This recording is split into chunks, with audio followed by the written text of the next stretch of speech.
Siz imkos qilib qo'yib, og'zingizni 5 oldi ekansiz, 5 jon so'zlaydi ekansiz, o'zingiz bir muqim do'konimi yo'q ekanda bir imkos qilib qo'ydingiz. To'g'ri, rostda siz mening do'konim Dabaza Yeshida, yeshini ochib tijorat qilaman.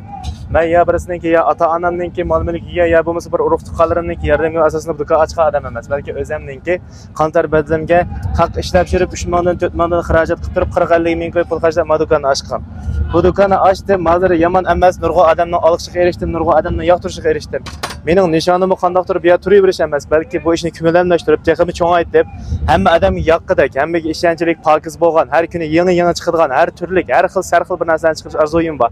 Qandoqdir men bir nuqtada to'xtab qolibman, shuni bir yerdan pul tepib, shu pulni xarjlab o'tadigan niyatim yo'q, balki mush nuqtalar ilgirlagan petim bir yemaklikka ravurs bir yangilik qo'shib, ash butunligi yo'qolib ketish girdava berib qolgandayli, mayli hozir bozor mengayotgan har qanday bir yemaklikni men voyaga yetkazish uchun tirishyapman.